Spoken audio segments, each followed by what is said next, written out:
Hi guys, मी स्वाती. माझ्या चॅनलवरती तुमचं स्वागत आहे. तर आज मी तुम्हाला झटपट अशी बिर्याणी तर म्हणतात, खिचडी बिर्याणी बनवते. साधी आणि सिंपल आहे, जास्त काही विशेष नाही आहे. तर प्लीज माझ्या चॅनलला लाईक आणि सबस्क्राईब करा. मी तुम्हाला बिर्याणी दाखवते कशी बनवली आहे, खिचडी बिर्याणी.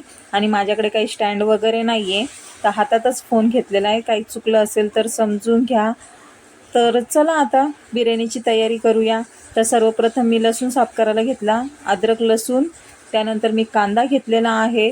त्यानंतर पुन्हा मी अद्रक लसणाची मिक्सरमध्ये व्यवस्थित पेस्ट काढून घेतली, ती घेतलेली आहे. माझ्या मिस्टरांनी मला चिकन वॉश करून दिलेलं.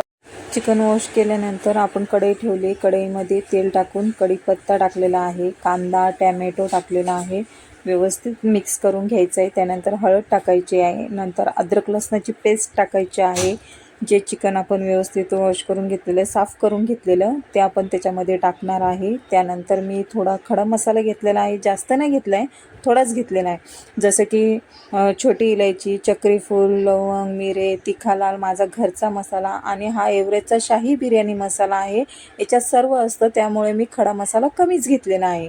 त्यानंतर मी मिरच्या घेतल्या आहे 5-6, तेजपत्ता घेतला आहे, टॅमॅटो घेतलेला आहे, कांदा घेतलेला आहे.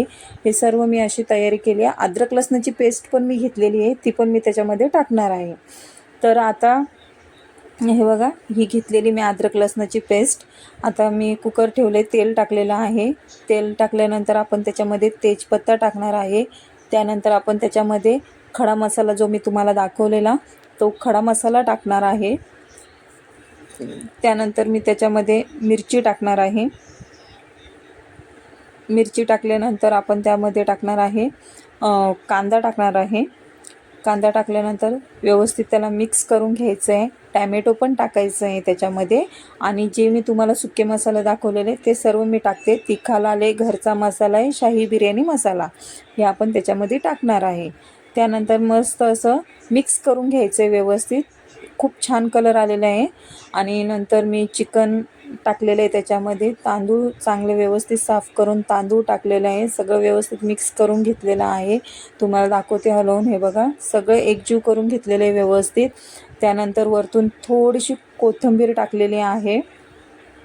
पुन्हा व्यवस्थित सेट करून घेतलं. त्यानंतर कुकरचं झाकण लावलेलं आहे. जास्त नाही, 2 शिट्ट्या होऊ द्यायच्या आहेत.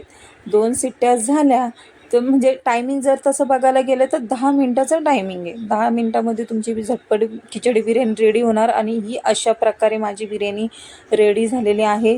झटपट आणि एकदम व्यवस्थित, खायला तर